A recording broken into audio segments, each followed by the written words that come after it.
आजच्या सत्रामध्ये शांताबाईसा यांच्या संदर्भात आपण लीळा चिंतन करत आहोत। द्वितीय सत्र हे सुरू आहे। शांताबाईसांबद्दल आपण बघितलं की कशा प्रकारे त्यांच्या आयुष्यामध्ये जे काही दुःख आहेत एका पाठोपाठ एक ते दुःख आलेले आहेत आणि मग त्या दुःखाला कंटाळून म्हणा किंवा जगण्याचं कुठलंच आता काही उपाय आता शिल्लक नाही हे लक्षात घेता त्या म्हणतात की एकी पाठीसी बांधेन एकी पोटीसी बांधेन मा रिगेन समुद्रामध्ये, म्हणजे स्वतःला आणि मुलींना दोघींना तिघींना घेऊन आम्ही काय करू, तिघीच्या तिघी त्या द्वारकेच्या समुद्रामध्ये स्वतःला झोकून देऊ। ऐसा द्वारावतीसी पौहा निघाला, आणि द्वारावतीला तो जो पौहा आहे म्हणजेच ती यात्रा आहे, पदयात्रा ती निघालेली आहे। तया पव्या सवे निघाली, आणि त्या पव्या सवे त्या निघालेल्या आहेत। ती प्रतिष्ठानासी आली, प्रतिष्ठान म्हणजे वसमत वरून आता द्वारकेला जायचं आहे। मध्ये पैठण लागलं आणि सारंग पंडित सोयरे, सारंग पंडित त्यांचे सोयरे आहेत। सोयरे म्हणजे आपल्या कडच्या ज्या मुली आहेत त्यांना दिल्या ग त्यांच्या मुली आपण केले असतील ते आपले सोयरे लागतात। मग सारंग पंडित असेच काही त्यांचे नात्यामध्ये होते, सोयरे होते। तया भासे होती, आणि त्यांचे भाचे आहेत ते। मग तयासी भेटली, तयासी भेटली म्हणजे जुन्या काळामध्ये असं आहे की आता आपल्या नातलगांच्या ज्या भेटी आहेत ह्या वरचेवर होत राहतात। आधीच्या काळात तसं नव्हतं, म्हणजे आपण त्या भागात जाऊ तेव्हा त्यांची आपली भेट होईल, त्याच्या व्यतिरिक्त भेट होण्याचं कुठलंही काही साधन माध्यम नव्हतं। किंवा मग लग्न कार्य काय असेल आणि ते जर का आले तिकडून तर, आणि ते एका टोकाला राहत असतील तर तेही अशक्य गोष्ट आहे। म्हणून मुलांना थोडं तिकडे पाठवून द्यावं। तर जर का आपण त्या गावाला गेलो आणि जर का तिथे नातलग असतील तर निश्चितच त्यांना भेटल्याशिवाय माणूस पुढे निघत नव्हता। कारण की आज भेटलो उद्या परत कुठे भेट होईल का नाही होईल, दृष्टीआड ते सृष्टीआड माणूस होऊन जायचं। कधी कधी माणूस सरल्यानंतर एक एक महिन्यानंतर कळायचं की ते अमके अमके तुमचे नातलग सरले बरं का। म्हणजे तेवढं जे काही संपर्क जो काही विभाग होता तो त्यावेळेला एवढा अंतर त्याच्यामध्ये असायचं की लवकर लवकर बातम्या इकडच्या तिकडे पोहोचायच्या नाहीत। आणि म्हणून आता जर का आपण सारंग पंडितांच्या त्या गावाला आलेलो आहे, प्रतिष्ठानला आलेलो आहोत, ते आपले सोयरे आहेत, भाचे आहेत, तर त्यांना काय करावं, आता भेटून घ्यावं। परत काही भेट होणार नाहीये। आपण कशासाठी आलेलो आहे, कशासाठी चाललेलो आहे त्यांना चांगलं माहिती आहे, आणि म्हणून ही शेवटची भेट त्यांची घ्यावी।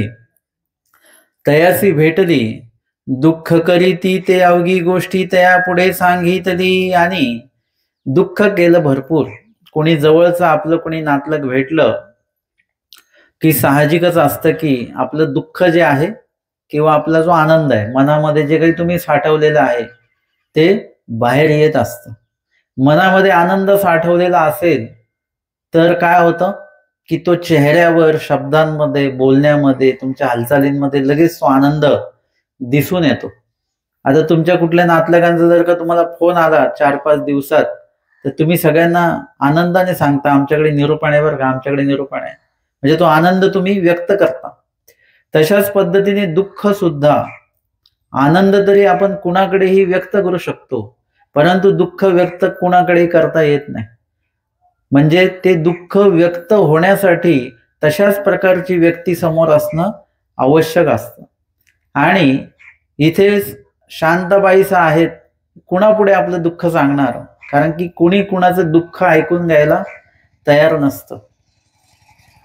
प्रत्येक जण जो आहे तो त्या शोधामध्ये असतो की आपल्या मनातली जी खंत आहे, खूपशा गोष्टी आपल्याला आयुष्यामध्ये अनेकांच्या खटकलेल्या असतात आणि ती खंत तयार होते मनामध्ये, ती खतखत तयार होते आणि ते कुठेतरी कोणाला तरी ते आपल्याला सांगूसं वाटत असतं. म्हणजे ते जर का नाही सांगितलं आपण, ते मनामध्ये ती गोष्ट तशीच ती राहत असते. आणि म्हणून शांताबाईसांकडे ते दुःख असं सगळं भरलेलं दुःख आहे. 4-5 प्रकारचं दुःख आहे आणि त्याला अनुषंगित म्हणजे प्रमुख 5 दुःख आहेत. पती सरलेला आहे, मुलगा सरलेला आहे, धनसंपत्ती गेली, एक मुलगी विधवा झाली, एक मुलगी जी आहे त्याला कावरे लागल्यामुळे तिला घरी पाठवलेलं आहे. असे 5 मुख्य दुःख आहेत आणि त्या 5 मुख्य दुःखाला अनुषंगिक अजून भरपूरशे दुःख असतात. म्हणजे समस्या एक असते फक्त, परंतु त्या एका समस्येला बाकीच्या कितीतरी समस्या ज्या असतात त्या अवलंबून असतात आणि त्या समस्या ज्या असतात त्या त्यावेळी निर्माण होत असतात. मग शांताबाईसांच्या अशा अनेक समस्या असतील, परंतु ही समस्या खूप मोठी आहे आणि म्हणून त्यांनी काय केलेलं आहे, सारंग पंडितांकडे जे त्यांचे भाचे आहेत त्यांच्याकडे मन मोकळं केलेलं आहे. ते अवघी गोष्टी त्या पुढे सांगितली, सर्व त्यांनी सांगितलं काय घडलं काय नाही ते. आता द्वारावती येसी जाईन, एक पोटीसी बांधेन एक पाठीसी बांधेन, मग समुद्रांतुरी घेन, आणि हे पण सांगून दिलं. आता कुणी जर का स्वतःला आत्मघात स्वतःचा करून घेत असेल, हे काही कळवल्या जात नसतं. कुणाला कळवल्या जातं का असं फोन वगैरे करून असं सांगता येतं का काही, आम्ही असं असं करणार आहे बरं का आता, म्हणजे असं कोणी सांगत नाही. उलट ते त्यांना नंतर कळेल अशा प्रकारचं लिखाण वगैरे सगळं करून ठेवलं जातं, परंतु ती क्रिया करत असताना मात्र कोणाला न कळवता ती केल्या जात असते. त्याचं कुठलंही आमंत्रण निमंत्रण वगैरे काही पाठवल्या जात नसतं. परंतु या ठिकाणी शांताबाईसांनी मात्र ते सुद्धा मन मोकळं केलेलं आहे. म्हणजे जगण्याची एवढी अपेक्षा त्यांची संपलेली आहे की आता जगण्यासाठी दुसरा कुठलाही उपाय सापडू शकत नाही. आपल्या समोर जर का समजा वाघ येऊन थांबला तर आपल्याला लक्षात येतं की आता संपलं, कारण त्याच्या तावडीत न सुटणं खूप अवघड काम आहे, सुटूच शकत नाही. खूप तर खूप आपलं काही आयुष्य असेल तर आपण सुटू. तशा पद्धतीने शांताबाईसांवर काय आहे, हा काळाचा घालाच आहे इथून तिथून, आणि याच्यातनं सुटणं हे फक्त मृत्यूशिवाय नाही असं त्यांचं नक्की झालेलं होतं. आणि म्हणून त्यांनी ही सुद्धा जी गोष्ट आहे ती सारंग पंडितांना सांगून टाकली की मी स्वतःला आणि दोन्ही मुलींना घेऊन त्या समुद्रामध्ये रिगणार आहे आणि आपलं हे देह संपवणार आहे, आयुष्य संपवणार आहे. मग सारंग पंडिती त्याची दुःख निवृत्ती केली. सारंग पंडित यांनी त्यांची दुःख निवृत्ती केलेली, त्याला सांत्वन आपण म्हणत असतो. तुम्ही सांत्वन करत असता, परंतु ते सांत्वन फक्त तेवढ्या पुरतं असतं. एक मानसिक आधार असतो, शाब्दिक आधार असतो, याच्या व्यतिरिक्त आपण कुणाचंही काही दुःख कमी नाही करू शकत. तुम्हाला दुःख असेल, तुम्हाला कोणी लोक भेटायला येतील, परंतु ते तुमचं दुःख नाही कमी करू शकत. फक्त तुम्हाला असं होतं की दुःखामध्ये कोणीतरी भेटायला आलं, तेवढंच आपल्याला मानसिक आधार मिळतो. वांचून कोणी काही आपल्यासाठी करू शकत नाही, दुःख कमी नाही करतायत. काही दुःख जे आहेत जे मानसिक स्तरावर असतात ते दुःख तर अजिबात कमी होत नसतात. आणि म्हणून इथे या ठिकाणी जसं आपण आजारी पडलो तर आपल्याला खरंच वाटतं बरं का, आपल्याला आजारी पडल्याचं दुःख एक वेगळं असतं आणि आजारपणात भेटायलाच कोणी नाही आलं आपलं ह्याचं एक दुःख एक वेगळं असतं. आजारपणापेक्षा ते दुःख जास्त असतं. तो आजारपण विसरून जातं, ते म्हणतात आजाराचं काय नाही पण मला कोणी भेटायलाच नाही आलं. मुळामध्ये म्हणजे या ठिकाणी आपण आपल्या आजाराला एवढं मोठं करून ठेवतो स्वतः. आजार कधीच मोठा नसतो, पण आपण त्याला इतकं मोठं करून ठेवतो की आपल्याला ते बरं वाटतं. मला ताप आला, मला सलाईन दिलेली आहे, इंजेक्शन आहे, मी ऍडमिट आहे, हे समोरच्यांना सांगायला आपल्याला खूप बरं वाटतं. ऍडमिट व्हायला चांगलं वाटत नसतं बरं का, आपल्याला ती भीती वाटत असते. पण ऍडमिट जर का झालो तर ते लोकांना सांगायला आपल्याला खूप बरं समाधान वाटतं. आम्ही आश्रमात होतो तेव्हा असं ताप वगैरे आलं तर आश्रमामध्ये डॉक्टर होते, ते तिथल्या तिथेच औषध वगैरे द्यायचे, सगळं होऊन जाईल. पण ते सलाईन लावत नव्हते, इंजेक्शन देत नव्हते. आम्हाला असं वाटायचं की कसं सलाईन वगैरे लावली पाहिजे, म्हणजे पद्धतशीर आजार म्हणजे लोकांना सांगायला बरं, आपल्याला घरी सांगायला बरं. ते गावात गेले की गावातले डॉक्टर इंजेक्शन हे येतं, म्हणजे सलाईन लावा वगैरे वगैरे. मग असं वाटायचं की छान असंच आहे. आता आम्हाला कळायला लागलं की नाही, म्हणजे लगेच आजारी पडलो की लगेच डॉक्टर, म्हणजे ताप आला की लगेच दवा औषधी घ्यायच्या नसतात, ताप येऊ द्यायचा असतो. त्याची काही वेळ आहे विशिष्ट, त्यानंतरच ते पुढची जी प्रक्रिया आहे सलाईन वगैरे नंतर केल्या जात असते. परंतु असं होतं आपल्याला की आपण आजारी पडलं की आपल्याला सागर संगीत सगळे असे उपचार झालेच पाहिजेत. बरं, त्याचा पैसा खर्च झाला, त्याचं अजून दुःख वेगळं असतं. दुःख किती आहे, फक्त एकच आहे की आपण आजारी पडलो. पण त्याला अनुषंगिक दुःख किती आहे, भेटायला कुणी आलं नाही किंवा माझी योग्य ट्रीटमेंट केली नाही. बरं, योग्य ट्रीटमेंट केली तर त्याच्यात पैसा जातो, त्याचं सुद्धा दुःख आहे परत. म्हणजे नेमकं आपल्याला अपेक्षित काय आहे जीवनामध्ये हेच आपल्याला अजून कळालेलं नाही आहे. आणि म्हणून जेवढं दुःख आहे ते तेवढंच ठेवा. त्याचा तो म्हणजे तो आपण म्हणतो ना, ते पसरवू नका. तुम्ही जसं धान्य वाळत घालता, किती जागेमध्ये घालता, जेवढ्या जागेत ऊन आहे तेवढ्याच जागेमध्ये ते धान्य तुम्ही वाळत घालता का पूर्ण अंगणभर ते धान्य पसरवून ठेवता? नाही, ते जेवढं तुम्ही सीमित स्वरूपामध्ये तुम्ही पसरवून ठेवाल तेवढं चांगलं आहे. अवाढव्य जर का आपण ते दुःख सांगत राहिलो, दाखवत राहिलो, त्याच्याने दुःख हा प्रकार कधीच कमी होत नाही. दुःख आहे तेवढंच राहतं. परंतु आपण सांत्वन मात्र करतो, तो व्यवहाराचा तो भाग आहे.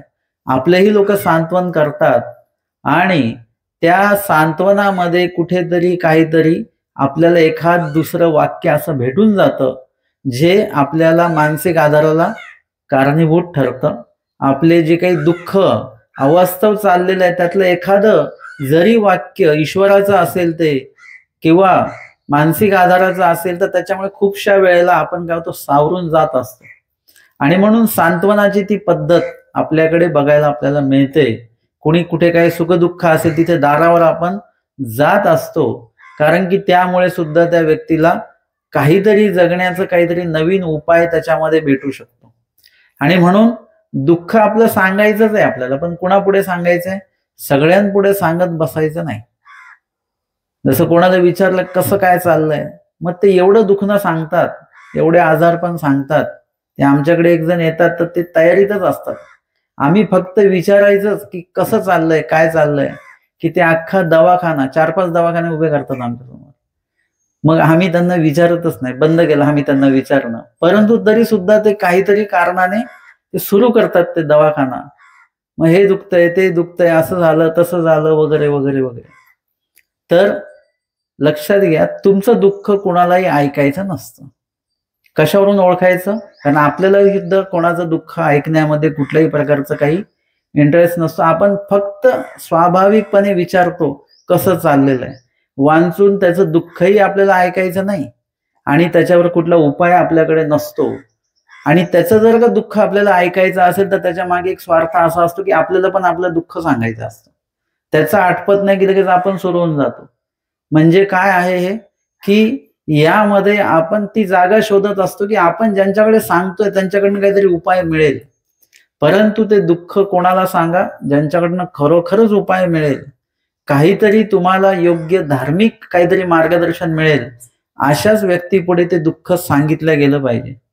इथे सारंग पंडितांना त्यांनी ते दुःख सांगितलं आणि त्याचा लाभही त्यांना झाला. सारंग पंडितात त्यांची दुःख निवृत्ती करतात आणि मग म्हणतात, उदयाची निघता सारंग पंडिती म्हणितले, माईंबाई द्वारावती तुम्ही जाल तरी येळापुरे होनी जा. सारंग पंडितांना त्यांनी हे सगळं दुःख सांगितलं. त्याचा लाभ असा झाला की सारंग पंडित त्यांना म्हणतात, माईंबाई तुम्ही द्वारकेला चाललेलाच आहात तर काय करा, तुम्ही वेरूळ वरून जा. पैठणवरून वेरूळ हा जो काही परिसर आहे तो थोडा त्या भागामध्ये येतो, जवळच येतो. वेरूळवरून तर जर का तुम्ही गेलात तर काय होईल, ते तर आमचे गोसावी श्री चांगदेव राज्य करीत असती. म्हणजे सारंग पंडितांना हे माहिती आहे की जर का शांताबाईचा उपलक्षणे जेही जीव दुःखरूप आहेत ते जर का देवाकडे गेले, देवाच्या समोर जरी उभे जाऊन राहिले तरी त्यांची दुःख निवृत्ती त्या ठिकाणी होऊ शकते आणि शांताबाईसांची पण दुःख निवृत्ती होणार आहे. जसं प्रथम काळी आमच्या भट्टोबास जे आहेत ते दादोसांना भेटले, तेव्हा दादोसांना त्यांनी विचारलं, तुमच्यापासून आनंद होतो म्हणे, म्हणजे स्थिती आनंद होतो. आता सारंग तिथे जे दादोस आहेत ते दादोस घाबरलेले आहेत, कारण की भट्टोबासांनी काय केलेलं आहे, तलवारीच्या टोकाने त्यांच्या चपला अशा उचलून फेकून दिलेल्या आहेत. सारंग ते दादोस म्हणतात की जर का आपल्या चपलेंची ही हालत आहे तर आपलं बाबतीमध्ये काय वागतील सांगता येत नाही. ते लांब जाऊन बसतात. ते भट्टोबासांना बोलवून घेऊन येतात आणि विचारतात की तुमच्यापासून काय स्थिती आनंद होतो बरं, असं ऐकलं मी. आता त्यांनी जर का हो म्हणावं आणि जर का नाही झाला आनंद तर मग आपल्याला दुःख प्राप्त होईल. म्हणजे भट्टोबास काय करतील काय सांगता येत नाही. मग त्यांनी काय म्हटलं की माझ्यापासनं होतोही नाही पण होत, पण आमचे जे स्वामी आहेत त्यांच्यापासनं मात्र आनंद होतोच. आणि नुसतं स्वामींचं नाव ऐकलं, त्यांच्या कानावर पडलं, हृदयापर्यंत पोचलं आणि तिथे आनंदाची निर्मिती झाली. एकदम समाधान वाटलं त्यांना, आनंद वाटला आणि मग ती प्रचिती आली.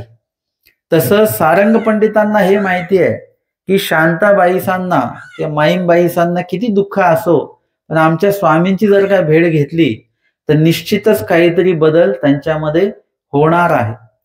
आणि मग ते म्हणतात की तिथे जा, तयाचे दर्शन घ्या, त्यांची भेट घ्या, मग सामोरी जा, मग तुमचे दुःख जाईल आणि मग तुम्हाला कुठे जायचे तिथे जा. मुळात म्हणजे त्यांनी म्हटलं पाहिजे होतं की बाबा असं काही करू नका, आत्महत्या वगैरे करू नका, जीवन जगा, हे करा ते करा, जागा बदला पाहिजे तर. परंतु सारंग पंडितांनी तसं काही सांगितलंही असेल, लिळेमध्ये ते काही वाक्य आले नाहीत, परंतु त्यांनी मात्र जीवन जगण्याचा सल्ला नाही दिला, परंतु जीवन जिथे मिळणार आहे तिथला पत्ता मात्र त्यांनी दिलेला आहे.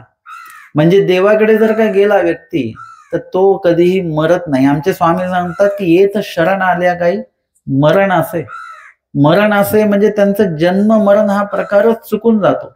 परत त्यांना जन्म घेणे नाही, परत दुःख, परत त्याच्यामध्ये काही जे काही समस्या आहेत जन्मामध्ये त्या सुद्धा नाही, जीवनामध्ये जे दुःख ते सुद्धा नाही आणि मृत्यू सुद्धा नाही आहे.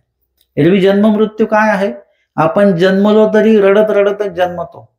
सर्वांना दुःखही होतं, आनंदही होतो, सगळं मिश्रित आहे. ते काल आपला जसा विषय झाला पहिल्या सत्रामध्ये, दुःख आणि सुख मिश्रित आहे सगळं काय.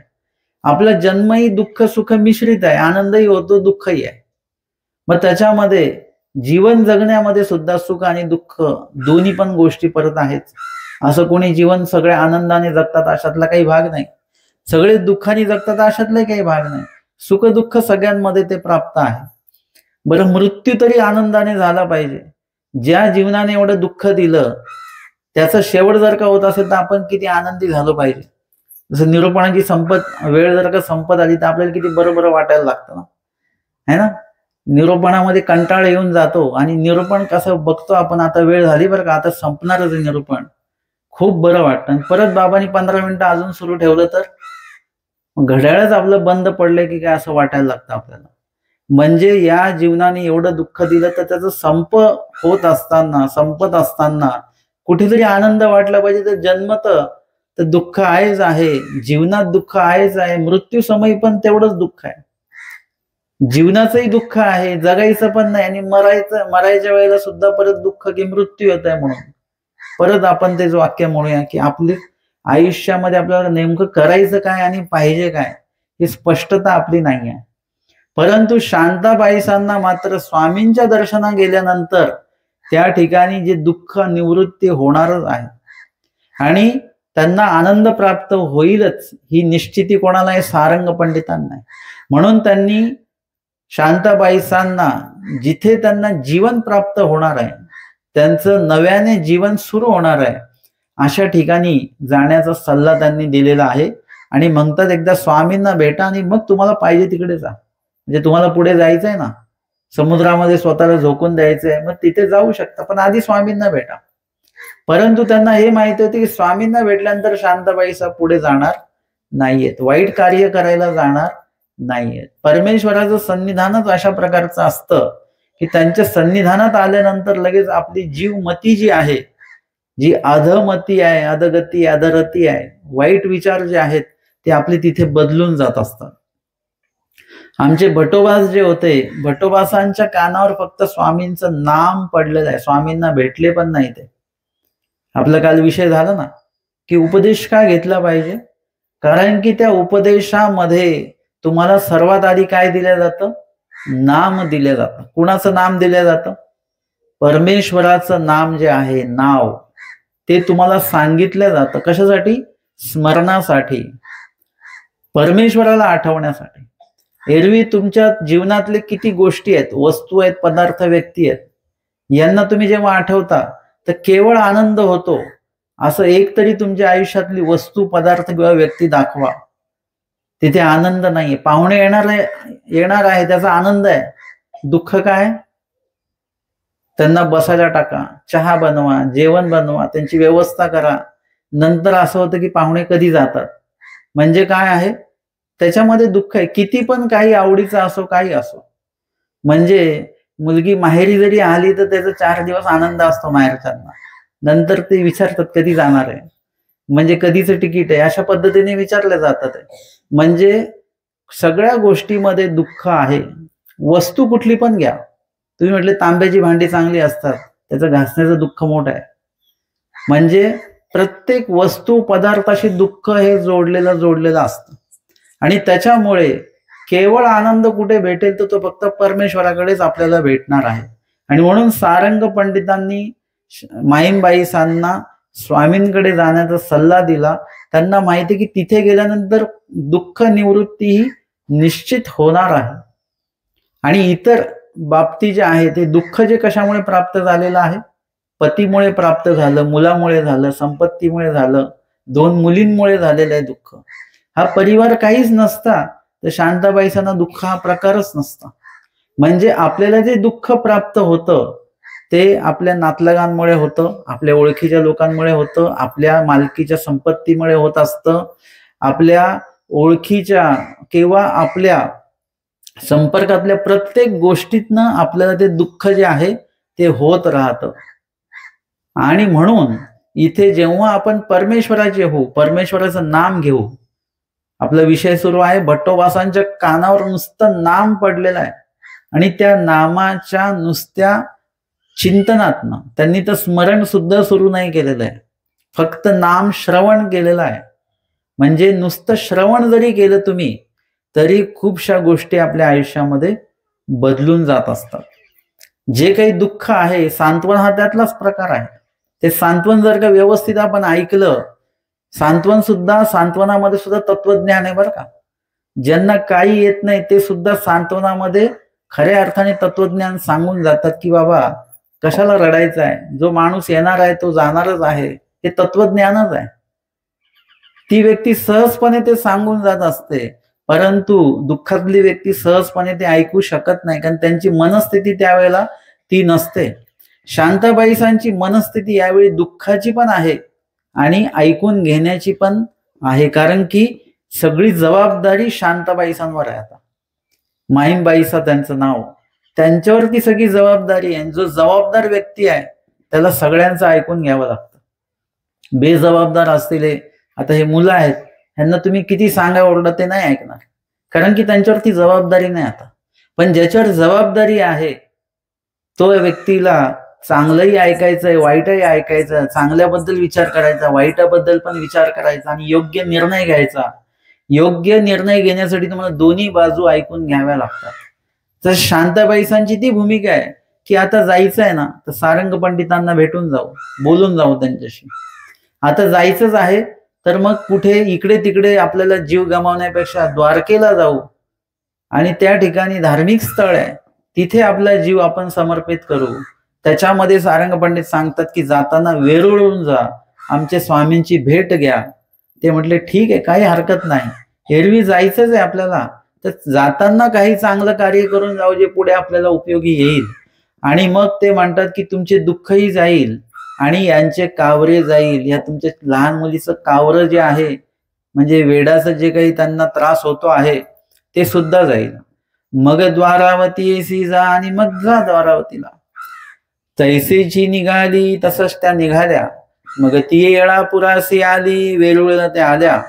गोसाव्यांसी उदयाचा पूजा सुरू झाला. आमच्या स्वामींना सकाळचा, उदयाचा म्हणजे उदय काळीचा पूजा अवसर संपन्न झालेला आहे. आमच्या स्वामींची त्रिविध पूजा अवसर व्हायचे, त्रिकाळ, सकाळी, दुपारी आणि संध्याकाळी. म्हणजे प्रातःकाळीचा पूजा अवसर आहे, मध्यान्हकाळीचा पूजा अवसर आहे, सायंकाळचा पूजा अवसर आहे. म्हणून आपण सुद्धा आपल्या घरामध्ये हे त्रिकाळ देवपूजा वंदन का करत असतो? आपण घरीच आहोत, पण सकाळी उठल्यानंतर आधी देवपूजा वंदन आणि त्यानंतरच आपण पाणी ग्रहण केलं पाहिजे, नंतर पाणी पिलं पाहिजे. आपण लगेच पाणी पितो तसं नाही. आपण सकाळी उठून आपली सुरुवात जी आहे ती ईश्वरदायक झाली पाहिजे. काही लोक म्हणतात की नाही, आंघोळ केल्याशिवाय देवाला हात नाही लावायचा. आंघोळ आणि देवपूजा या दोन्ही गोष्टी वेगळ्या आहेत बरं का, लक्षात घ्या. आंघोळ ही तुमचं शरीर शुद्ध करण्याचं माध्यम आहे आणि देवपूजा जी आहे ते तुमचं मन शुद्ध करण्याचं साधना आहे. तुम्ही किती आंघोळ केली तरी त्याच्याने तुमचं मन शुद्ध होत नाही. आणि जर का तुम्ही अध्यात्माशी संपर्कात राहिलात तर तुमची एखाद्याच आंघोळ नाही होणार, देह तुमचं अशुद्ध राहील, परंतु तुमचं मन मात्र शुद्ध होणार आहे. अध्यात्माची ती ताकद आहे. आणि म्हणून तुम्ही बघा, पदयात्रेत जाणारे लोक, तीर्थयात्रेला जाणारे लोक जे घरी रोज आंघोळ करतात, आंघोळीशिवाय त्यांचा दिवस निघत नाही, पण तीर्थयात्रेला गेले मात्र त्यांना आंघोळीची आठवण सुद्धा राहत नाही. का नाही राहत? कारण की त्या ठिकाणी देह शुद्धीकरणाचा कुठलाही विचार नाहीये. तीर्थयात्रेमध्ये मन शुद्धीकरणाचा विचार आहे.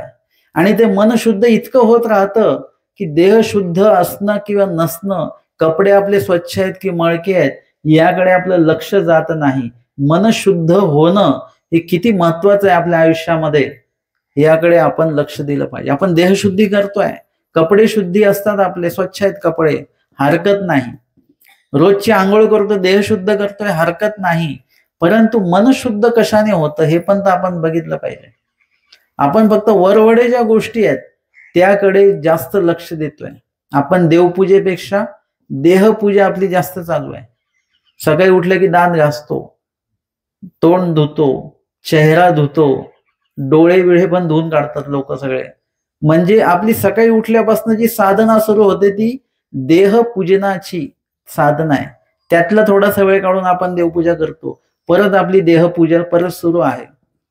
म्हणजे अशा पद्धतीने आपल्या दिवसभरातला कितीतरी वेळ आपल्या देहपूजनासाठीच जात असतो. देहाला भूक लागते, लगेच अभिषेक, त्यांचा चहाचा अभिषेक आहे, नाश्त्याचा आहे, जेवणाचा आहे, परत चहाचा आहे, परत संध्याकाळच्या जेवणाचा आहे. देहाच्याच काळजीसाठी आपलं कितीतरी वेळ जातो. त्या देहामध्येच आपलं मन सुद्धा आहे. त्या मनासाठी, त्या मनाच्या शुद्धीकरणासाठी पण काहीतरी आपण करणं तेवढंच आवश्यक आहे. आणि ते अध्यात्माशिवाय नाहीये.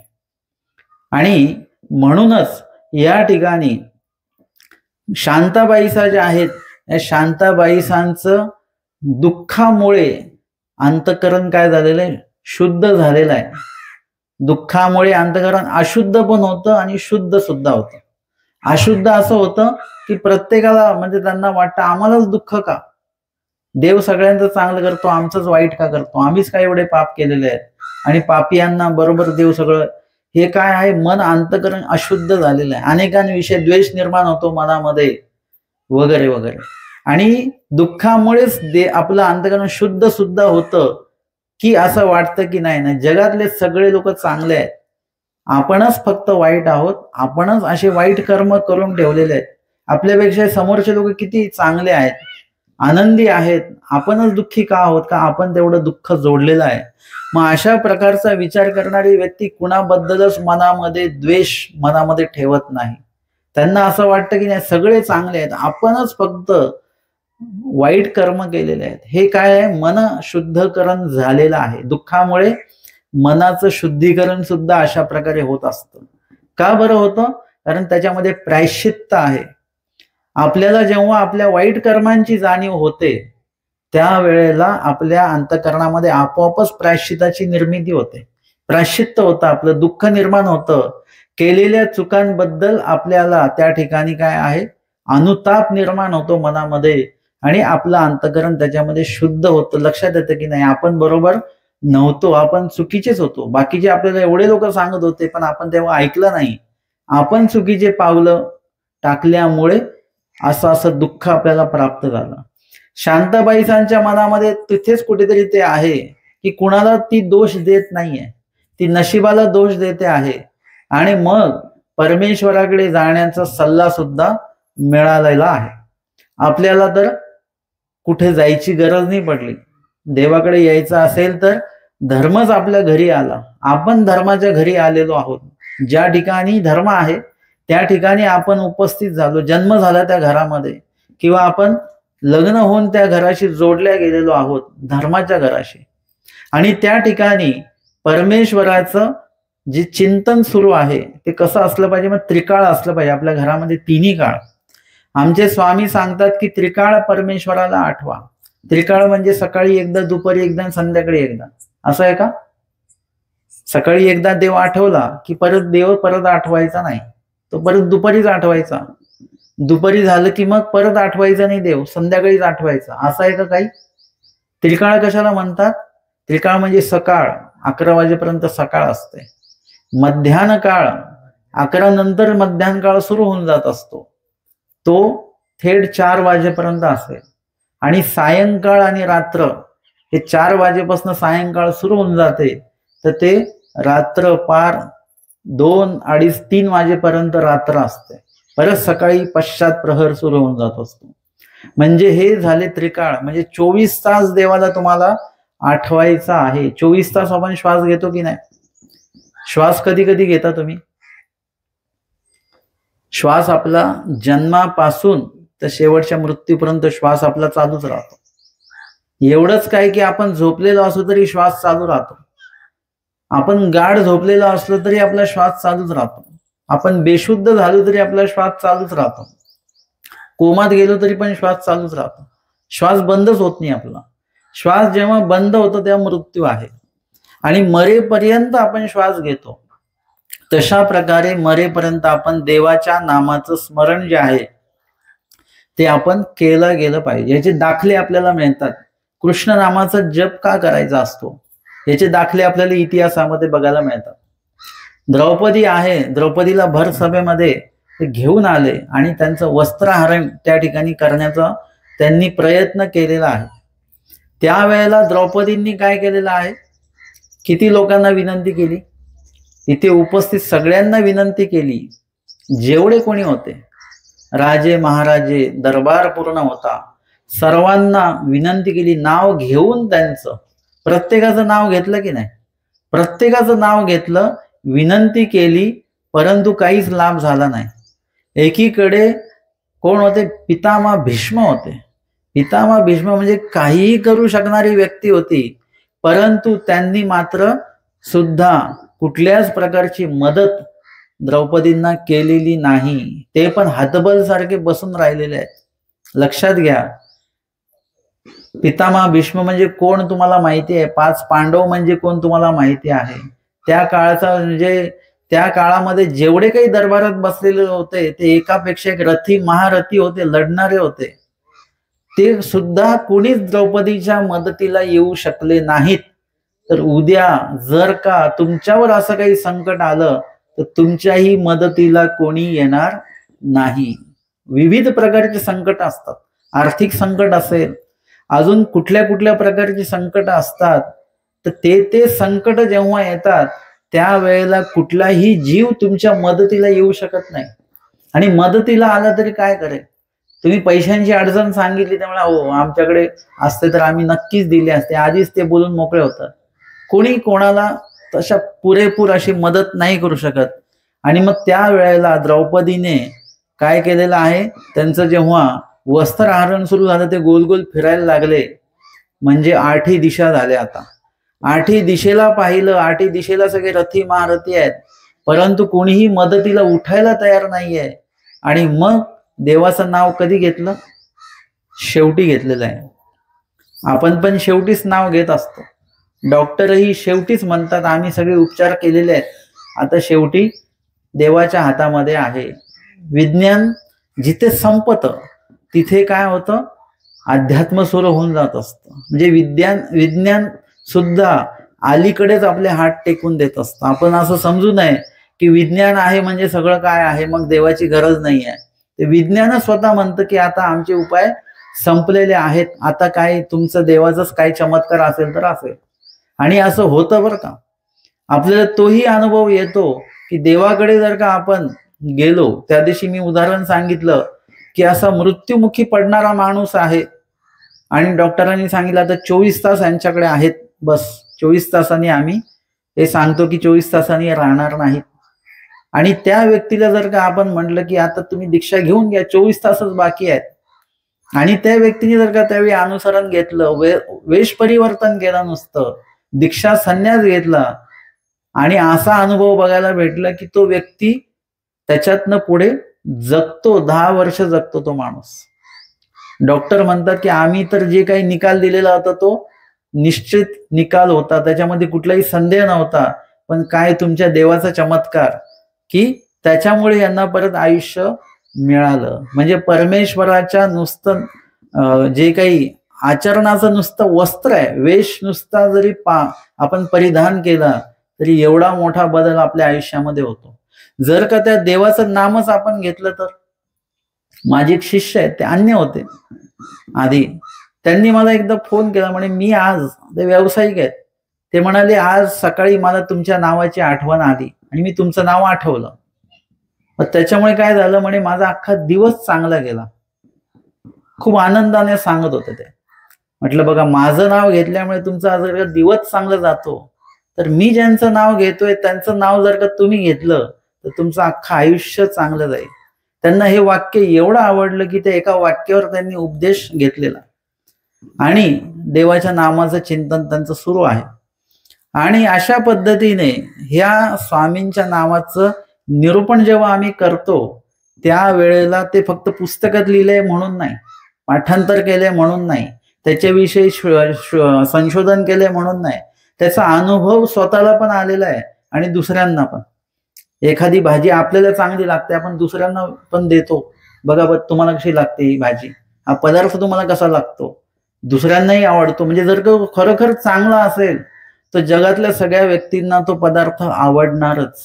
तसं त्या नामाचा अनुभव मला आला वैयक्तिक, तरी सुद्धा मला विश्वास नाहीये, खरंच फक्त मलाच आला की दुसऱ्यांना पण येतो, तर दुसऱ्यांना पण त्या नामाचा अनुभव आलेला आहे. परमेश्वर नाम जे आहे आणि स्वतः देवानी जे नाम घ्यायला सांगितलेलं आहे त्या नामाचं जर का स्मरण केलं तर निश्चित स्वरूपामध्ये आपल्याला भरपूर मोठा लाभ होतो. याचं म्हणजे अनुभव माझा स्वतःचा वैयक्तिक आहे आणि माझ्या संपर्कात येणारे अनेक लोक आहेत, त्यांचा तो अनुभव आहे.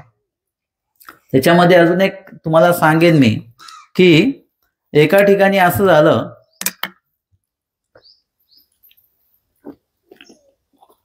की एक जण उपदेशी व्यक्ती होते कोणी, आणि ते उपदेशी व्यक्ती रस्त्याने चाललेले, त्यांचे एक मित्र आले, ते म्हणाले की मी तुम्हाला सोडून देतो, कुठे जायचंय तुला? ते म्हणे मला, मी तर घरीच चाललेलो आहे. म्हणे ठीक आहे, मी सोडून देतो तुला, फक्त माझं मध्ये एक काम आहे, ते एकदा आटोपलं की मी तुला सोडतो, मी थोडा वेळ 5 मिनिटं बाहेर बसतो. म्हणजे ठीक आहे, काही हरकत नाही. आणि मग ती व्यक्ती बाहेर बसली आणि त्यांची जी मित्र व्यक्ती ती आतमध्ये गेली, आणि आतमध्ये कोण होतं, मांत्रिक होता कोणी, त्याला काही करून घ्यायचं असेल त्याच्याकडनं. तर ते मांत्रिक काहीतरी बोलायला लागले, ते म्हणाले मला ही वस्तू काही बनवून द्या. ते मांत्रिकाने ते मंत्र उच्चारण सुरू केले, पण जसे ते मंत्र म्हणायचे, थोडा वेळ मंत्र म्हटले की ते मंत्र विसरून जायचे, तोंडामध्ये दुसरंच काहीतरी येऊन जायचं, ते मंत्र पूर्ण होतच नव्हते. मग त्यांनी परत डोळे लावले आणि त्याला विचारलं तुझ्यासोबत कोणी आलंय का? हो आलेला आहे, माझा मित्र आहे. तुझा मित्र काहीतरी बोलतोय, त्याच्या ओठातल्या ओठात तो काहीतरी बोलतोय, त्याच्यामुळे माझे मंत्र पूर्ण होत नाहीये. तो बोलला हो माझा मित्र साधा मित्र आहे म्हणे, तो असं काही हे नाहीये, तो कोणी असो म्हणे, पण तो काहीतरी बोलतोय त्याच्यामुळे माझे मंत्र पूर्ण होऊन नाही राहिले. मग हा आला बाहेर, म्हणे तू काय करतोयस? काय नाही, बसलोय. नाही तू काय बोलतो काय? तो म्हणे मी माझ्या देवाचं नाम घेतोय, कृष्ण महाराजांचं नाव मुखामध्ये सुरू आहे माझं, 5ही अवतार ज्यांचे आम्ही स्मरण करतो त्यांची नावं माझ्या मुखामध्ये आहेत. त्यांनी त्याला हात जोडले, म्हणे अरे बाबा तू जा म्हणे, तुझ्यामुळे माझं काम होऊन नाही राहिलं म्हणे. म्हणजे नुसतं तुम्ही नाम घेताय त्या नामामुळे तुम्हाला किती सुरक्षा कवच तयार होऊन जात असतं. कितीतरी, जसं आता पण थंडी आहे, थंडीमध्ये आपण हे स्वेटर घातलं, रक्षण होतंय आपलं. परत थंडी लागते, आपण पाय मोजे घातले, हात मोजे घातले, टोपी घातली डोक्यामध्ये, हे काय करतोय आपण? आपल्या शरीराचं रक्षण करतो आहोत. या गोष्टींपासून तुम्ही रक्षण करू शकता. ही थंडी तुम्ही येण्यापासून वाचवू शकता. परंतु त्या कुठल्या तापामध्ये, मलेरिया का कुठल्या तापामध्ये आतमधनं थंडी येते की नाही? कुठल्या तापामध्ये येते? कुठला ताप आहे ज्याच्यामध्ये आतमधनं थंडी भरून येते? हिवताप वगैरे काय? तर त्याच्यामध्ये तुम्ही कितीही वरून ब्लँकेट घ्या, शॉल घ्या, काही पण घ्या, पण ती थंडी कुठून असते? आतमधनं येत असते. माणूस असा हलत असतो, एकदम आजारी माणूस. तशा पद्धतीने जर का एखादं संकट आलं तर तुम्ही काय कराल? थंडी वाढली तर तिथे मग आपण स्वेटर वगैरे घालू, ऊन वाढत असेल तिथे गॉगल, चष्मा वगैरे लावू, थंड पाणी पिऊ वगैरे. परंतु जर का एखादं संकट आतमधनच येत असेल, जीव स्वरूपामध्ये येत असेल, तर तुम्ही तिथे करणार काय? तिथे तुम्हाला कुठल्याच प्रकारचं तुम्ही उपायाने तुम्ही ते संकट टाळू शकत नाही. मग त्यासाठी उपाय सुद्धा अंतरच पाहिजे, मनामध्येच उपाय तो पाहिजे, तर तो उपाय तुमच्या त्या संकटाला बाहेर लोटू शकतो. याचं उदाहरण तुम्हाला आत्ताच्या काळामध्ये आलेलं आहे. ज्यांना कोरोना झाला त्यांनी बाह्य औषधं घेतली, औषधं घेऊन त्यांनी तो बाहेर आजार काढण्याचा प्रयत्न केला. परंतु काही लोक अशी होती की ज्यांना कोरोना झालाच नाही, किंवा झाला पण त्यांना त्याचा काही त्रास झाला नाही. का नाही झाला? कोरोना काळात आम्हाला इम्युनिटी पॉवर ही नव्याने कळाली. आधी पण माहिती होती, पण इम्युनिटी पॉवरचं, रोग प्रतिकारक शक्ती ज्याला म्हणतो आपण, हे आधीपासूनच माहिती आहे, पण त्याचं महत्व आम्हाला आतापर्यंत लक्षातच नव्हतं आलं. ते कोरोना काळात लक्षात आलं की आपली इम्युनिटी पॉवर जी असते ना, ती चांगली असली पाहिजे. ती जर का चांगली असेल तर तुमच्या शरीरामध्ये कुठल्याही रोगाचा जो व्हायरस येऊ शकत नाही, आला जरी तरी त्याचा तुम्हाला कुठल्याही प्रकारचा त्रास जो आहे तो मात्र होणार नाही. अशा पद्धतीचं जे काही संकट आहेत की जे आतमध्येच निर्माण होतात, त्यांना बाहेर काढण्यासाठी उपाय सुद्धा आतमध्येच असला पाहिजे, तो बाह्य स्वरूपाने चालणार नाही. आपल्याला ताप आलेल्यावरून आपण मलम लावलं नाही चालत, आपण आतमध्ये गोळ्या घेतो, त्या पोटात गेल्या पाहिजेत. औषध घेतो असे लिक्विड स्वरूपामध्ये, जे आतमध्ये गेले पाहिजेत, आणि आतमध्ये जाऊन मग आतमधला ताप त्यांनी बाहेर काढला पाहिजे. अशा प्रकारचं औषध आपण घेतो. हे झालं आजारपण वगैरे या गोष्टींविषयी. परंतु काही संकट असे आहेत, शांताबाईंसारखे रोखू शकतात का ते?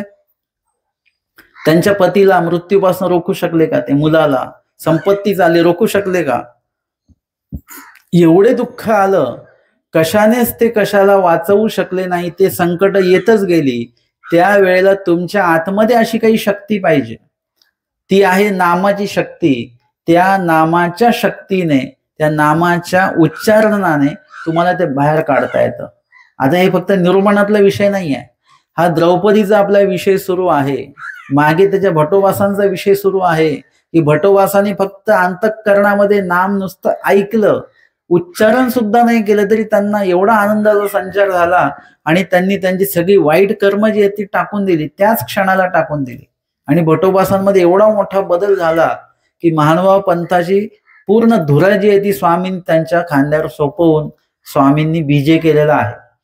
आता पुढचा टप्पा येतो, नुसतं श्रवण केल्याने एवढा लाभ होतो, उच्चारण केल्याने काय होतं? तिथे द्रौपदीचं उदाहरण येतं की द्रौपदीने सगळ्यांच्या नावाचा उल्लेख केला पण कुणीच आलं नाही, आणि वस्त्रहरण सुरूच राहिलं.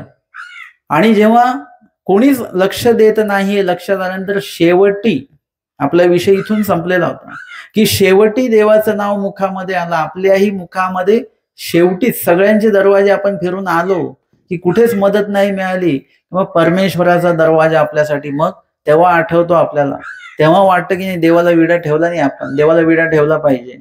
म्हणजे हे सगळं शेवटी आठवतं आपल्याला. हे जर का आधीपासून जर का आपल्याला आठवत असेल तर शेवटी का आठवायचं? आपण जर का आपली खानपान विधी जी असेल, व्यायाम असेल वगैरे, सगळ्या गोष्टी जर का व्यवस्थित ठेवल्या तर आपली तब्येतच खराब होणार नाही. म्हणून इथे आपल्याला सुरुवातीपासूनच या गोष्टी आपल्यामध्ये रुजू केल्या पाहिजेत. तसं जर का तुम्ही देव धर्म रोजच करत असाल तर तुम्हाला संकट येण्याचं काही काम नाही. पांडवांवर पण संकट आलं नसतं बरं का. पांडवांना सुद्धा देवाने सांगितलेलं होतं द्यूत खेळू नका. ते जे ते खेळले, जुगार खेळले, आधी सांगितलेलं होतं खेळू नका म्हणून. देवाचं ऐकलं असतं तर पांडवांवर ही वेळ आलीच नसती, द्रौपदीवर ही वेळ आली नसती. फक्त देवाच्या वचनाचं अनुपालन आपल्याला करायचं आहे. देवाने सांगितलेले जे काही संदेश आहेत ते फक्त आपल्या जीवनामध्ये आपल्याला उतरवायचे आहेत. आपण जगामध्ये सगळ्याच लोकांचं ऐकतो, ज्याचं ज्याचं बोलणं आपल्याला मनाला बरं वाटतं त्यांचं आपण ऐकतो, ते फॉलोही करतो. मग जर का देव सुद्धा आपल्या भल्याच सांगत आहेत आणि त्याच्यामध्ये खऱ्या अर्थाने आपलं जर का भलं आहे तर त्यांनी सांगितलेलं थोड्या वेळ आपल्या आयुष्यामध्ये आपल्याला आणायला काय हरकत काय. द्रौपदीने सुद्धा ते मनामध्ये तिच्या उल्लेख आला की आपण देवाला तर नाव घेतलंच नाही, सगळ्यांचे नाव घेतले. का? कारण की ते सगळे लोक समोर आहेत ना, आपल्याला सगळ्या गोष्टी समोर दिसतात म्हणून आपण त्यांची नावं घेतो. आणि जे लोक समोर नसतील तर, आता जर का तुमच्या सगळ्यांची नावं मला माहिती आहेत, उपस्थितांची आणि अनुपस्थितांची पण माहिती आहेत, पण माझ्या मुखात नाव कोणाचं होईल? जे समोर दिसतात मला त्यांचंच नाव मी घेणार. आणि बाकीचे पण महत्वाचे जे नाही इथे, जे पडद्याआड बसले असतील तर त्यांचं नाव माझ्याकडनं घेतलं जाणार नाही. आपल्याला जे दिसतं तिकडे आपण आकर्षित होतो. द्रौपदीला दिसले समोर ते सगळे जीव, म्हणून त्यांना वाटले इथून मदत मिळेल. परंतु जे दिसत नाही आपल्याला कोण? देव. जीव तर नेहमी दिसत राहतात पण कामाचं एकही नाही. देव कधी दिसत नाही, परंतु मुख्य आपल्याला मदत करणारे मात्र तेच आहेत. द्रौपदीच्या एकाच उदाहरणावरून तुम्हाला सगळं कळालं पाहिजे. वेगळे काही अजून उदाहरणं देण्याची कुठल्याही प्रकारची आवश्यकता नाही, कारण की हे उदाहरण जग जाहीर आहे, नुसतंच मानवा पंथापुरतं मर्यादित नाही आहे. हे सगळ्या जगाला माहिती ही घटना. आणि त्या घटनेमध्ये जेव्हा देवाच्या नामाचा उल्लेख नुसता द्रौपदीने केलेला आहे, हात जोडले आणि गोल गोल फिरते आहे, कुठल्याही एका दिशेला देव नाही आहे. देव 10 दिशेला आहे, सगळीकडे व्यापक आहे. असं काल प्रश्न केला ना, ब्रह्म म्हणजे काय? ब्रह्म म्हणजे व्यापक. देवाने सगळ्यांना व्यापलेलं. कुठल्या दिशेला देव आहे आणि कुठल्या दिशेला नाही आहे बरं सांगाल तुम्ही? तुम्ही म्हणाल उत्तर दिशेला देव आहेत, मग दक्षिणेला देव नाही आहेत का? पश्चिमेला, उत्तरेला नाही आहेत का? तुम्ही जिथे बघाल, जेवढे ठिकाण तुम्हाला डोळ्याने दिसतात तिथे तिथे देव आहे. तुम्ही जर का नासाच्या ह्याच्यातनं ते अंतराळातलं जर काही जर का बघितलेलं असेल तर तिथे सुद्धा ईश्वराचं स्वरूप व्यापक आहे. सगळीकडे जगातली आणि पूर्ण जे काही पृथ्वी आहे, या पृथ्वीवर एक जागा अशी नाहीये जिथे देवाचं अस्तित्व नाही. सगळीकडे देवाचं अस्तित्व आहे. आणि त्यावेळेला मग द्रौपदीने काय केलेलं आहे? कृष्ण नामाचं जे काही स्मरण आहे ते सुरू केलेलं आहे. जप आणि स्मरण. जप म्हणजे काय? नुसतं नाव आहे, श्रीकृष्ण श्रीकृष्ण, जय श्रीकृष्ण जय कृष्ण कृष्ण, ह्याला म्हणतात जप. आपल्याला नुसतं जप नाही करायचं, आपल्याला स्मरण करायचं. स्मरणामध्ये काय येतं? स्मरणामध्ये सगळं येतं. जप म्हणजे नुसता भात आहे आणि स्मरण म्हणजे पुलाव आहे. आलं लक्षात? महिला वर्गांच्या आलं का लक्षात? भात म्हणजे एकदम साधा आहे आणि पुलाव म्हणजे काय? त्याच्यामध्ये साग्र संगीत सगळ्या गोष्टी तुम्ही टाकलेल्या आहेत आणि त्या प्रत्येक घासानिशी जेवढ्या गोष्टी टाकल्यात तेवढ्यांची चव तुमच्या मुखामध्ये वेगवेगळी अशी येते, ती अनुभवास येते. त्याचा खाण्याचा आनंद काहीतरी वेगळाच आहे. स्मरण अशाच प्रकारचं आहे. ते नुसतं नाम जप नाही आहे. त्या नाम जपामध्ये परमेश्वरांच्या लीळेचं स्मरण त्याच्यामध्ये येतं, त्याचा आनंद येतो. त्या त्या घटना तुम्ही आठवतात. त्यावेळेला तुम्ही जेव्हा फोटो बघता की नाही, फोटो कसे आहेत? स्थिर आहेत. फोटो काढताना पण तुम्ही पण कसे स्थिर आहेत, एकदम हालत नाही अजिबात. डोळे बिळे असे ताट करून आपण बसलेलो असतो, डोळे बंद नाही आले पाहिजेत आपले. परंतु जेव्हा ते फोटो तुम्ही कधीतरी बघता त्यावेळी काय आठवतं तुम्हाला? हे आमच्याकडे गावामध्ये निरोपण होतं पहिल्यांदाच, तेव्हा हा फोटो काढलेला आहे बरं का. त्यावेळी 7 दिवसाचं निरोपण होतं, असं व्यवस्था होती, तशी व्यवस्था होती. स्थिर फोटो बघून तुम्हाला काय आठवलं? त्या फोटोशी संबंधित पूर्ण घटना ज्या आहेत त्या घटना सगळ्या तुम्हाला त्या ठिकाणी आठवतात आणि त्या घटनेचा जो आनंद आहे पूर्ण, तो तुमच्या चेहऱ्यावर, तुमच्या बोलण्यातनं तुम्हाला, तुमच्या सोबतच्या व्यक्तीला असं होतं किती सांगू त्या घटनेबद्दल, पोथीबद्दल, निरूपणाबद्दल, कार्यक्रमाबद्दल, काय काय सांगावं असं तुम्हाला होऊन जातं. म्हणजे हे काय आहे? ह्याला म्हणतात स्मरण. नुसतेच फोटो बघणं ह्याला म्हणतात जप. आणि ते सागर संगीत फोटो बघणं म्हणजे त्याला म्हणतात स्मरण, त्याची आठवण आहे पूर्ण. आणि आपण कुठले फोटो व्यवस्थित बघतो माहितीये तुम्हाला? तुम्ही कुठले फोटो असे बारकाईने बघता? ज्याच्यामध्ये तुमचा फोटो असेल तोच फोटो तुम्ही व्यवस्थित बघता. तुमचे जर का फोटो नसतील त्या अल्बम मध्ये, तुमचा तो अल्बम लगेच तुम्ही संपून जातो बघून. पण आपले जर का फोटो असतील तर आपण बरोबर बघतो. तशा पद्धतीने लीळेमध्ये तुम्हाला देव आठवायचा आहे आणि देवासोबत आपणही आहोत हे आठवायचं आहे. तेव्हा ती लीळा अजून चांगल्या प्रकारे तुम्हाला आठवल्या जाईल. आणि त्यावेळेला द्रौपदीला कृष्ण महाराजांनी वस्त्राची पूर्तता केलेली आहे. नामस्मरण फक्त केलेलं आहे. कशासाठी काय ते सगळं देवाला माहिती आहे. देवाला काही पृथक सांगायची गरज नाही. देव काही डॉक्टर नाही आहेत. डॉक्टरांना सगळं सांगावं लागतं आपल्याला, काय झालं, कसं वाटतंय वगैरे वगैरे, जे काही त्रास होतो तो डॉक्टरांना सांगावा लागतं आणि मग त्यावर ते औषध देतात. परंतु तसं परमेश्वराचं नाही. तुम्ही फक्त नाम स्मरण सुरू ठेवा.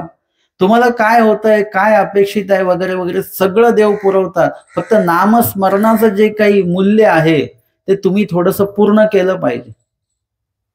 शिक्षकांना सांगायची गरज आहे का विद्यार्थ्यांना किती मार्क द्या म्हणून? मला विद्यार्थ्यांनी काय करावं, तेवढा अभ्यास लिहून काढावा. त्याला किती मार्काचा पेपर सोडवायचा आहे, 75% मार्क पाहिजेत, तेवढ्या मार्काचा पेपर त्यांनी सोडवायचा आणि पेपर देऊन द्यायचा. ते सरांना सांगायचं का की मला एवढे एवढे टक्के मार्क द्या, ते बरोबर देणार. तुम्ही जेवढा पेपर सोडवला तेवढेच मार्क तुम्हाला मिळणार. जेवढे पैसे दिले तेवढ्याचीच वस्तू तुम्हाला मिळणार. तसं जेवढं तुम्ही स्मरण केलेलं आहे तेवढंच साह्य तुम्हाला होणार. तुम्हाला जास्त साह्य पाहिजे असेल तर तुम्हाला स्मरण पण किती करावं लागेल, जास्त प्रमाणामध्ये ते करावं लागेल. आणि एकदा स्मरणाचा अनुभव घेऊन बघा. तो अनुभव द्रौपदींनी घेतला. त्यांना भरजरी शालू, वस्त्र वगैरे जे तुम्हाला आता विकतही मिळत नाही ते त्यांना साह्य रूपामध्ये परमेश्वराने दान स्वरूपामध्ये दिलेले आहेत, न मागता. तुम्हाला मागून सुद्धा तशा प्रकारची साडी जी पाहिजे तुम्हाला ती मिळत नाही. त्याच्यापेक्षा स्वस्तच घ्यावी लागते तुम्हाला प्रत्येक वेळेला. पण कृष्ण नामाच्या जपामुळे एवढी भरजरी शालू त्यांना मिळाल्या, एवढ्या चांगल्या चांगल्या साड्या देवाने पुरवलेल्या आहेत. आणि दोन्ही गोष्टी त्या ठिकाणी केल्या. म्हणजे बहिणीच्या त्या शिलाचं रक्षणही त्यांनी केलेलं आहे. भाऊ म्हणून जे काही केल्या जातं, रक्षाबंधन वगैरे, त्याचं सुद्धा स्वामींनी त्या ठिकाणी मोबदला देऊन टाकलेला आहे. आणि परमेश्वराच्या नामाचा जप जर का केला तर हेच परमेश्वराला आपला राखी बांधण्यासारखं आहे. वेगळी देवाला राखी बांधायची काही गरज नाही. हीच जे स्मरण आहे हीच राखी आहे. तीच आपण काय करायची, स्वतःला बांधून घ्यायची आहे. परमेश्वराच्या रक्षणाची जी राखी ती आपण स्वतःला बांधून घ्यायची, ती देवाला बांधायची नाहीये. ती आपण बांधून घ्यायची. नामस्मरणाची गाठी, नामस्मरणाची राखी ती आपण आपल्याला बांधून घेतली की परमेश्वर बरोबर वेळेवर सहाय्य करतात. त्यांना वेगळं काही तुम्हाला सांगायची आवश्यकता नाही. लहान मुलाला ज्यांना बोलता येत नाही त्यांना सांगावं लागत नाही काही. त्यांची जी भाषा आहे, त्यांना जे अपेक्षित आहे ते आईला बरोबर कळतं. आई बरोबर त्याला ते वस्तू देते. तसंच आपल्याला सुद्धा देवाशी जर का बोलायचं म्हटलं तर देवाशी बोलायला आपल्याकडे शब्द नाही आहेत. काय बोलणार तुम्ही? ते म्हणतात बाबा आम्हाला प्रार्थना लिहून द्या, आम्ही सर्व संध्याकाळी बोलू. जे तुमच्याकडे ते शब्द नाही आहेत देवाशी बोलायला, तर ते शब्द जे आहेत ते शब्दांची काही आवश्यकता नाही, फक्त स्मरणाची आवश्यकता आहे. ते स्मरण जर का तुम्ही केलं द्रौपदी सारखं तर आपलं सुद्धा असं अनेक प्रकारची संकट येतील. तेव्हा परमेश्वर अनेक प्रकारची सहाय्यरूपी जी वस्त्र आहेत ती आपल्याला देणार आहेत, आपल्याला प्रदान करणार आहेत आणि त्याच्यामध्ये आपलं रक्षण होणार आहे. शांताबाईसांचं सुद्धा तसं रक्षण या ठिकाणी होणार आहे. पुढच्या सत्रामध्ये आपण बघूया की शांताबाईसा आणि स्वामींची भेट कशा प्रकारे होते आहे आणि पुढे स्वामी त्यांच्याशी काय संवाद साधतात आणि स्वामींच्या भेटीचा लाभ शांताबाईसांना काय होतो हे आपण आजच्या 3ऱ्या सत्रामध्ये बघणार आहोत. दंडवत